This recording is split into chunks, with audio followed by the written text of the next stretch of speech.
Hello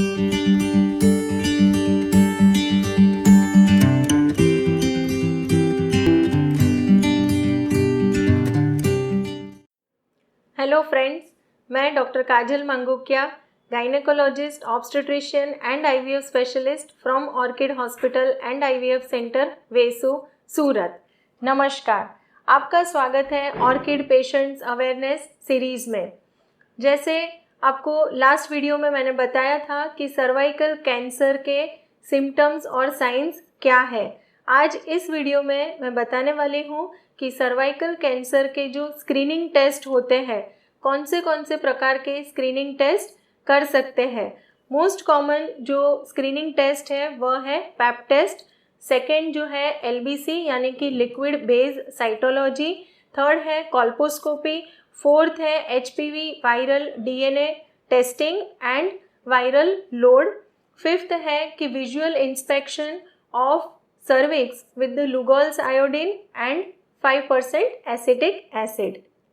अब हम बात करते हैं डिटेल में अबाउट द पैप टेस्ट, यानी कि पैप टेस्ट का मतलब क्या होता है, कौन सी महिलाओं को पैप टेस्ट करवाने की ज़रूरत है, पैप टेस्ट करवाने के पहले क्या ध्यान रखना है, पैप टेस्ट की प्रोसीजर एग्जैक्टली कैसे की जाती है, पैप टेस्ट के बाद उसका जब रिज़ल्ट आता है तब कैसे उसको आगे ट्रीटमेंट करना होता है। अब बात करते हैं कि what is a pap test. Pap test यानी पैपेनिकुलर टेस्ट, उसका जो मतलब है कि यहाँ से जो लास्ट वीडियो में मैंने जैसे बताया था कि यह जो सर्विक्स है यानी कि गर्भाशय का जो मुख है, यहाँ पे जो स्त्राव होते हैं यानी कि जो सफ़ेद पानी झरता है, एक टेस्ट यहाँ से लिया जाता है और दूसरा जो है वो यहाँ से बाय ब्रश की मदद से यहाँ से सेल्स कलेक्ट किए जाते हैं। तो अब मैं बताने वाली हूँ कि पहले जो कॉमनली हम परफॉर्म करते हैं पैप टेस्ट, उसमें यह स्पैचुला का इस्तेमाल होता है। यह एक वुडन स्पैचुला है और उसके दो साइड्स आप देख सकते हो। सो फर्स्ट जो हम टेस्ट लेते हैं वो यहाँ से ऐसे टेस्ट लिया जाता है और सैंपल यहाँ से भी लिया जाता है और फिर यह जो सैंपल है उसको ग्लास स्लाइड जो रहती है उसके ऊपर स्प्रेड किया जाता है, यानी कि स्मीयर बनाया जाता है और फिर उसको यह जो फिक्सेटिव स्प्रे रहता है उसकी मदद से फिक्स किया जाता है और फिर उसको लेबोरेटरी में जांच के लिए भेजा जाता है, जिसे हम हिस्टोपैथ एग्जामिनेशन कहते हैं। दूसरा जो है सेकेंड लेवल का टेस्ट, जिसे हम लिक्विड बेस साइटोलॉजी कहते हैं। इसमें ऐसा ब्रश रहता है और यह ब्रश के माध्यम से सर्विक्स के वहाँ पे जो सेल्स रहते हैं इसको रोटेट किया जाता है और जो सेल्स है उसको इसमें कलेक्ट किया जाता है और यह जो लिक्विड रहता है उसके अंदर यह ब्रश रख के लेबोरेटरी तक पहुँचाया जाता है और उसे भी माइक्रोस्कोप के अंडर अगर उसमें कोई कैंसर ग्रस्त सेल्स है कि नहीं है, कोई इन्फेक्शन है, तो उसका रिपोर्ट दिया जाता है। अब मैं बताने वाली हूँ कि किन किन महिलाओं को पैप टेस्ट की ज़रूरत होती है। वैसे देखा जाए तो हर एक महिला जिनकी शादी हो चुकी है after the age of 30 years, 30 साल के बाद आपको अपना एक पैप टेस्ट करवाना ज़रूरी है। अगर वह पैप टेस्ट नॉर्मल आता है तो आप हर 3 साल में एक बार पैप टेस्ट करवा सकते हैं, लेकिन अगर आपको कोई फैमिली हिस्ट्री है या तो आप हाई रिस्क ग्रुप में आते हो, जैसे मेरे लास्ट वीडियो में मैंने बताया था कि आपका अगर अर्ली एज एट मेनार्की, मासिक चक्र जल्दी शुरू हुआ है, या तो मेनोपॉज लेट आया है, या तो मल्टीपल वजाइनल डिलीवरीज हुए हैं, या तो मल्टीपल सेक्सुअल पार्टनर्स हैं, पुअर हाइजीन है, पोवर्टी है, या तो कोई सेक्सुअली ट्रांसमिटेड डिजीज़ ऑलरेडी है, तो इन महिलाओं को पैप टेस्ट करवाना बहुत ही ज़रूरी है। शायद वो 30 साल के पहले भी यह टेस्ट करवा सकते हैं, क्योंकि पैप टेस्ट जो है वो अपने को जानकारी देगा। It is basically a screening test कि सर्वाइकल कैंसर डिटेक्शन के लिए एक स्क्रीनिंग टेस्ट है। अगर इसमें कुछ पॉजिटिव दिखता है, अगर एबनॉर्मल पैप टेस्ट आता है, तो आगे फिर बायोप्सी करके उसको कंफर्म किया जाता है। अब हम जानते हैं कि अगर आपको पैप टेस्ट एडवाइस किया है तो आपको क्या ध्यान रखना है before going for the pap test.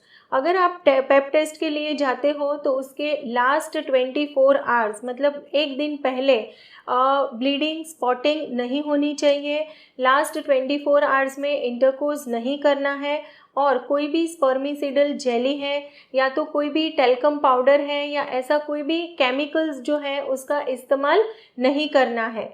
Normally जो पेशेंट को हम एडवाइस करते हैं कि अगर आपके पीरियड्स के 8वें दिन से लेके 12वें दिन के बीच में अगर आप पैप टेस्ट करवाते हो तो जनरली यह आपका एक सेफ पीरियड रहता है कि जब भी आपका पीरियड्स का जो ब्लीडिंग वगैरह है, स्पॉटिंग वगैरह है वो बंद हो चुका है और लास्ट 24 आवर्स में आपने कोई वजाइनल पेसरीज या तो डूश वगैरह इस्तेमाल नहीं किया है। क्योंकि अगर लास्ट 24 आवर्स में अगर आपने इंटरकोर्स किया है या तो कोई जेली वगैरह इस्तेमाल किया है तो उसकी वजह से आपका पैप टेस्ट का जो रिज़ल्ट है उसके ऊपर असर पड़ सकता है। अब पैप टेस्ट कैसे परफॉर्म किया जाता है? पैप टेस्ट के लिए जैसे आपका रूटीन गायनेक चेकअप होता है नीचे के भाग से, वैसे ही आपका टेस्ट होता है। यह जो टेस्ट है उसमें थोड़ा सा भी दर्द नहीं होता है, तो जिनको भी पैप टेस्ट के लिए अगर आप जाते हो तो डरने की या घबराने की ज़रूरत नहीं है, क्योंकि यह टेस्ट पेनफुल नहीं होता है। It is a routine test, और जैसे मैंने आपको बताया कि ब्रश या तो वुडन स्पैचुला की मदद से वहाँ पे जो सेल्स रहते हैं उसको लिया जाता है और स्लाइड के ऊपर रख के उसको जांच के लिए भेजा जाता है। नॉर्मली जो पैप टेस्ट की रिपोर्ट होती है वो विदिन 48 to 72 आवर्स आ जाती है, लेकिन मैक्सिमम 1 to 2 वीक्स के अंदर आपकी पैप टेस्ट की रिपोर्ट आ जाती है। पैप टेस्ट होने के बाद आपको कोई पेशेंट को माइल्ड क्रैम्प्स आ सकते हैं पेट में, या तो आपको साधारण स्पॉटिंग या तो ब्लीडिंग हो सकती है, क्योंकि अगर आपको नीचे के पार्ट में कोई अल्सर है, इरोजन है या तो ज़्यादा इन्फेक्शन है तो उसकी वजह से भी वहाँ पे ब्लीडिंग स्पॉटिंग की संभावना होती है। लेकिन उसके कारण घबराने की ज़रूरत नहीं है, क्योंकि अगर आपको ब्लीडिंग स्पॉटिंग हुई है तो वो ऑटोमेटिकली 1-2 दिन में स्टॉप हो जाएगी। अब जैसे आपने पैप टेस्ट करवा लिया है और पैप टेस्ट का रिज़ल्ट आ गया है, तो पैप टेस्ट के रिज़ल्ट क्या क्या होते हैं? जैसे कि नेगेटिव रिज़ल्ट, यानी कि आपके बॉडी में अभी मैलिग्नेंसी या तो कैंसरस सेल्स नहीं है। दूसरा रहता है कि एस्कस यानी कि एबनॉर्मल रिपोर्ट कहा जाता है, जिसका मोस्ट कॉमन रीज़न रहता है यदि कोई इन्फेक्शन वगैरह है तो भी ऐसा रिपोर्ट आ सकता है।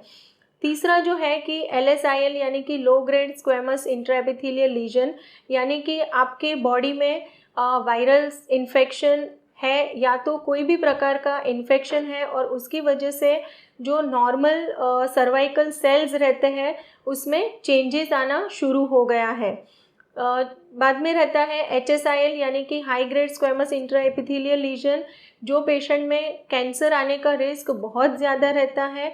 और लास्ट जो रहता है कि कार्सिनोमा इन सीटू, यानी कि देयर इज़ अ कैंसर।